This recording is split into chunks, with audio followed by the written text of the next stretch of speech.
El Organismo Internacional de Energía Atómica confirmó que Irán está enriqueciendo uranio por encima del límite establecido en el acuerdo de 2015. Teherán asegura que su objetivo es producir combustible para los reactores del país. La comunidad internacional advierte sobre el posible desarrollo de armas nucleares. Kyriakos Mitsotakis juró como nuevo primer ministro de Grecia, solo un día después de su contundente triunfo electoral. El conservador ya nombró a su equipo de gobierno, formado en buena medida por antiguos ministros y algunos colaboradores personales. Tenemos reporte desde Atenas.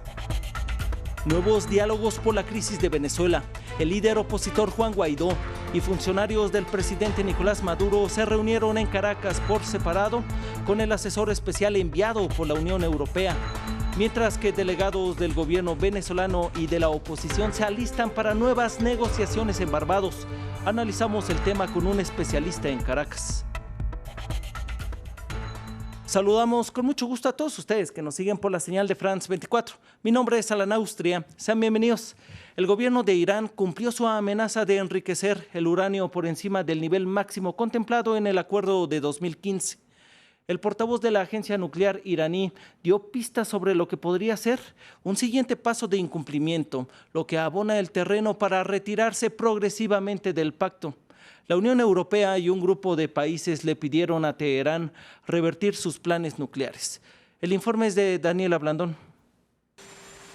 La advertencia de Donald Trump a Irán de tener cuidado no tuvo mayor efecto en la República Islámica, que este lunes anunció que ya superó los niveles de enriquecimiento de uranio por encima del 3,67%, permitido por el pacto nuclear de 2015. Y ahora amenaza con una movida aún mayor. 20% de enriquecimiento de uranio es una opción, inclusive más alto lo sigue siendo. Todas estas son alternativas, pero serán estudiadas a su debido tiempo. El segundo paso tomado por Irán para incumplir con el acuerdo nuclear disparó los nervios de la comunidad internacional. Al llamado que hicieron Estados Unidos, Rusia, Francia, Reino Unido y hasta China a la República Islámica para que abandone sus planes, se unieron más voces. Hemos pedido a Irán que no tome más medidas que menoscaben el acuerdo nuclear y ahora lo instamos a que detenga y revierta todas las actividades inconsistentes con los compromisos asumidos en virtud del mismo. Irán ha dicho que cada 60 días anunciará más pasos que van en contra del pacto firmado por las potencias mundiales. Aumentar la cantidad de centrifugadoras está sobre la mesa o incluso abandonar el acuerdo. Israel reaccionó pidiendo a la Unión Europea que apoye sanciones adicionales contra Teherán. Ellos atacaron buques petroleros, derribaron aviones no tripulados estadounidenses, lanzaron misiles a sus vecinos y es importante responder a estos actos, pero no reduciendo la presión, sino aumentándola. El vicepresidente de Estados Unidos, Mike Pence, dijo que su ejército está listo para proteger los intereses de la nación. Mientras tanto, el temor por el posible desarrollo de armas nucleares sigue latente. En Grecia, el conservador y líder del partido Nueva Democracia, Kyriakos Mitsotakis, se juramentó como nuevo primer ministro. Esto menos de 24 horas después de obtener una holgada victoria en la que los griegos le dieron la espalda al partido Syriza y terminaron con el gobierno de Alexis Tsipras. 6 de los 17 ministros que componen el gabinete lo han sido ya en algún gobierno anterior y solo 2 mujeres lideran un ministerio, el de Cultura y el de Educación. Desde Atenas, nuestra corresponsal Irene Sabio nos envió más detalles. Con mucha celeridad, 24 horas después de ganar las elecciones en Grecia, el nuevo primer ministro heleno Kyriakos Mitsotakis ha anunciado la formación del nuevo gabinete griego. En este equipo hay políticos experimentados, nombres desconocidos, tecnócratas y ninguna mujer en puestos de relevancia. Uno de los nombres que más llama la atención es el de Stournaras, el nuevo ministro de Economía. Su papel será sumamente importante, pues será él quien deberá ir a Bruselas a negociar con la Unión Europea para evitar que Grecia vuelva a caer en el peligro de la bancarrota. Otro nombre que también aquí en Grecia ha creado cierta estupor ha sido el de Adonis Georgiadis, pues este personaje es conocido por sus posiciones controvertidas sobre la homosexualidad y los judíos. En cambio, la cartera de exteriores estará en las manos de Nikos Deodiatis, que es un político experimentado y que ya ha ocupado el Ministerio de Defensa. En todo caso, será tarea de todos ellos lidiar con la promesa hecha a los griegos, que es la de reactivar a la economía de este país y bajar los impuestos. Una misión que parece casi imposible, puesto que el país todavía se encuentra bajo la vigilancia de la Unión Europea y de los demás integrantes de la llamada Troika, que cada 4 veces al año vienen a este país a vigilar que su deuda pública no aumente y se mantengan las cuentas bajo control. En todo caso, el nuevo gobierno empezará a trabajar muy rápidamente ya el próximo miércoles, que será cuando se celebrará el primer Consejo de Ministros. Vamos con noticias sobre la crisis en Venezuela, pues el gobierno y la oposición hacen nuevos acercamientos con la llegada a Venezuela de un mediador enviado por la Unión Europea. Enrique Iglesias, el asesor especial del bloque para la crisis venezolana, ya se reunió durante la mañana con el líder opositor Juan Guaidó. Y además de la iniciativa europea para destrabar la crisis, opera en simultáneo la mediación de Noruega, que confirmó el domingo un nuevo encuentro entre el gobierno de Nicolás Maduro y la oposición, esta vez en Barbados. Es por ello que agradecemos esta comunicación a José Antonio Gil, director de Data Análisis y presidente del Centro Democracia Venezuela. Director, buenas noches allá en Caracas. Se han ofrecido pocos detalles respecto a estas mediaciones. ¿Qué avances puede lograr el enviado especial de la Unión Europea en la crisis venezolana? Buenas noches, gracias por su contacto. Bueno, mire, yo creo que en Venezuela esa movilización hacia lo que dejaría de ser un diálogo para ser un poco más concreto y llamarse una negociación, esas condiciones están planteadas. Ambas partes necesitan oxígeno. El gobierno lo necesita y la oposición también. El gobierno está en una posición sumamente comprometida económicamente por la destrucción de la economía que ha ocurrido en los últimos 8 años, porque no podemos descontar parte de la experiencia de Chávez en esto.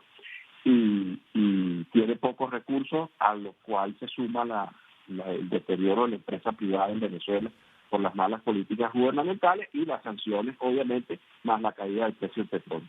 Entonces el gobierno tiene necesidad de buscar ciertos arreglos. Y la oposición también, porque no ha podido proceder en la dirección adecuada frente a un gobierno que tiene una evaluación de un 95% negativo en la situación del país, y el 80% de los venezolanos piden que cambie a Nicolás Maduro, que Nicolás Maduro deje la presidencia en este mismo año, 2019. Entonces, el presidente de la República ha dicho algo que nunca ningún chavista había dicho en los medios, que era: necesitamos encontrarnos, necesitamos conversar, y ambas partes tienen que entender que tienen que ceder. Unos cederán una cosa, otros otra. Estas son palabras más o menos exactas de Nicolás Maduro. Bueno, eso es noticia en 20 años. Eso no había ocurrido en Venezuela. Bueno, muchas gracias, José Antonio Gil, por su análisis. Él es director de Data Análisis y presidente del Centro Democracia Venezuela. Del sur nos vamos al norte del continente americano, pues la alta comisionada de la ONU para los Derechos Humanos, Michelle Bachelet, denunció las condiciones infrahumanas en que se encuentran los inmigrantes indocumentados en Estados Unidos, incluidos niños, esto tras cruzar la frontera. Bachelet urgió al gobierno de Donald Trump a encontrar medidas alternas a la detención y la separación de familias frente a la crisis migratoria que vive la región. Yurani Arciniegas nos amplía. La ONU denuncia como una violación a los derechos humanos la política estadounidense de detener y separar familias para frenar la inmigración irregular. Mediante su vocera, la alta comisionada de la ONU para los Derechos Humanos, Michelle Bachelet, señaló que es injustificable la detención de menores. La gestión de entrada y salida, la gestión de fronteras de un Estado es prerrogativa soberana del Estado. Sin embargo, el Estado debe garantizar que esto ocurra en total conformidad con sus obligaciones internacionales de derechos humanos. Desafortunadamente, lo que parece que estamos viendo en Estados Unidos son políticas que se basan en la detención y la deportación de los migrantes, sin prestar mucha atención a sus derechos humanos. Estas declaraciones se producen días después de una investigación de un grupo de abogados que encontraron a alrededor de 250 niños en un centro de detención de Texas en condiciones infrahumanas. Estos son niños que en primer lugar han sido separados de sus familias. Aparentemente también existe una falta de acceso adecuado a los alimentos y a la atención médica. Se ha mostrado que la detención de niños, incluso en las mejores condiciones, tiene un efecto grave en su salud y desarrollo.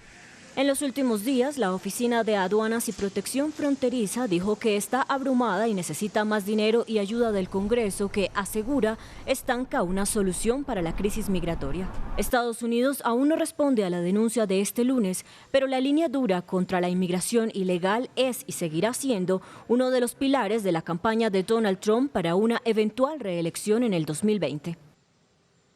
La Corte Penal Internacional declaró culpable de crímenes de guerra y de lesa humanidad al exjefe de las Fuerzas Patrióticas para la Liberación del Congo, Bosco Ntaganda.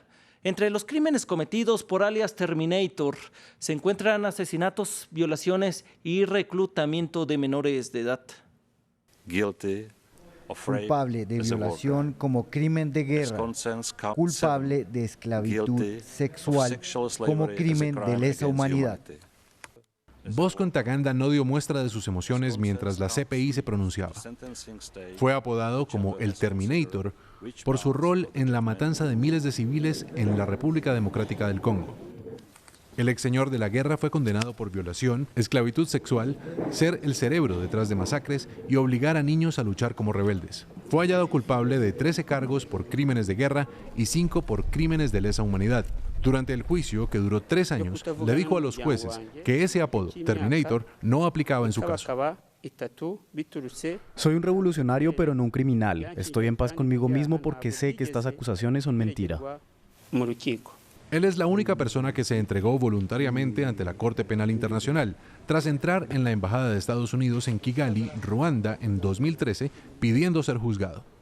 Era comandante en la milicia armada de las Fuerzas Patrióticas para la Liberación del Congo durante el sangriento conflicto entre 2002 y 2003 en Ituri, una región rica en minerales en el este del país. El líder de dicha fuerza, Tomás Lubanga, ya fue juzgado por la corte y cumple una condena de 14 años de cárcel. El juez Robert Frem dijo que Ntaganda fue un líder clave que dio órdenes a sus soldados para atacar deliberadamente a los civiles. La corte dictará su sentencia en una audiencia posterior. Vámonos con noticias de Europa, pues el Vaticano retiró la inmunidad diplomática a su representante en Francia, Luigi Ventura, investigado por presuntas agresiones sexuales. En febrero, se reveló que la Fiscalía de París lo investigaba tras recibir 4 denuncias, 3 de las cuales lo acusaban de agresión sexual, y desde entonces se han sumado más denuncias en su contra. Y también en Francia, los padres de Vincent Lambert, el paciente en estado vegetativo que ha dividido al país entre defensores y detractores de la eutanasia, anunciaron que no presentarán nuevos recursos judiciales para intentar mantenerlo con vida. Y es que el pasado martes, el equipo médico, acatando una orden judicial, detuvo el tratamiento que lo mantiene con vida. Resignados a lo inevitable, los padres de Vincent Lambert dicen que ya no lucharán para mantenerlo con vida. Se trata de un hombre cuadrapléjico que está en el corazón de la batalla por el derecho a una muerte digna en Francia.